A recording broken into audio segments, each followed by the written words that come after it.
কারণ কতাল রাজ্য তাবুবি ত্রিপ্রালে নম সাব্রুম মহকুমা শাসক সাব্রুম কিন্তু বেতাগানি বরং হারবাতরণী বরং রতনমণি বরংনি এলজিএম অফিস সাব্রুম নাইয়া কতাল রাজ্য স্বাভাবিক হয় বনকোলা নতুবা ও তিনি হরিজন সমিতির জায়গা চাঞ্চেশ্বরীয় ওরং নাই কতাল কতাল ব্লক কতাল মহকুমা বিনোদিনী পরিবর্তে হয়তো বা শাসিরামবাড়ি বা কয়ফাঙ্গ জানামানো কতাল জেলা কতাল মহকুমা কতাল বিডি অংখায় কতাল তহসিল কাছারি অংখায় হাজার হাজার চাকরি ইমাম মুখ্যাত শুধু সুঠাইয়া বুসাবতী রবিয়া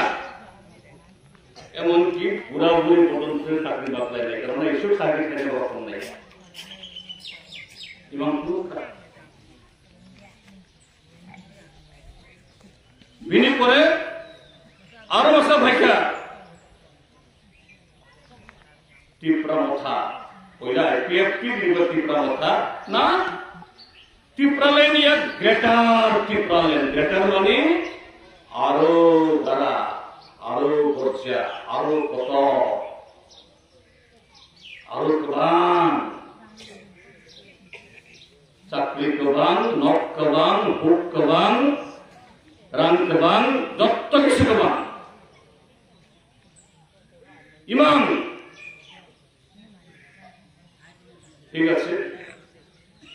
গণমুক্তি পরিষদ কমিউনিস্ট পার্টি বামফ্রন্ট আমরা গণমুক্তি পরিষদ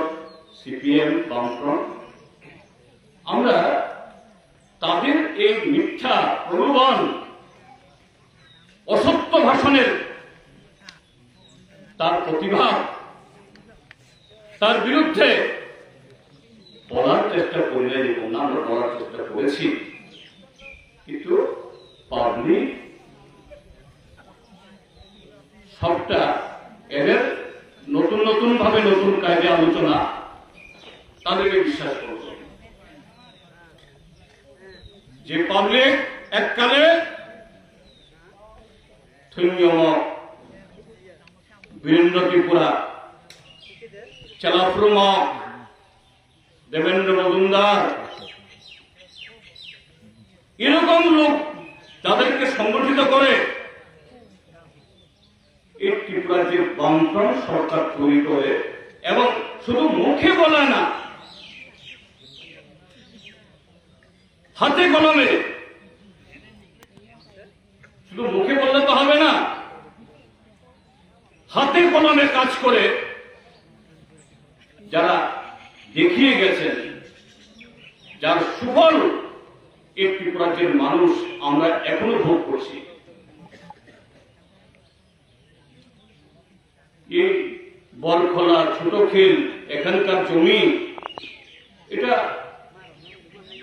সেদিন মাত্র জমিগুলো হয়েছে তা না সেই জমি আগেও ছিল কিন্তু সেচের এক ফোঁটা জল ছিল না বেশি বৃষ্টি হলে পরে ফিল নদী মন নদী জল খেতে ঢুকে ফসল নষ্ট করে দিয়ে যায় কপালে হাত দিয়ে কৃষকদের বসে থাকা ছাড়া উপায় ছিল না বৃষ্টি হলে পরে নদীর ওই পারের লোক বেটাকা বাজার আসতে পারে না ব্যবসায়ীরা আসে না আর ব্যবসায়ীরা না আসলে এই পারের লোক পাহাড়ি এলাকার লোক হারবাতলি বেতাগা বা ওইদিকে বাঙ্গামুড়া চিতাবাড়ির লোক সে বাজারে এসেও তার জিনিস কেউ কিনে না বিক্রি করতে পারে না সে ক্ষুধায় মরে বামফ্রন্ট সরকার শুধু স্কুল খোলা না রাস্তা করা না বিদ্যুৎ, পানীয় জল, সেচের ব্যবস্থা, বন্যার জল আটকানোর ব্যবস্থা, মনোনদী উপরে ব্রিজ,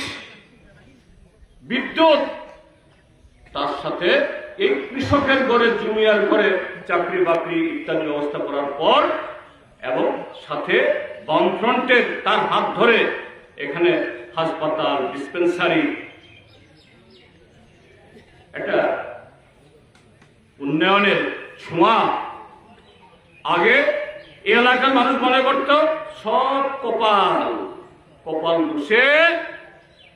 আমরা না খাইয়া মরি,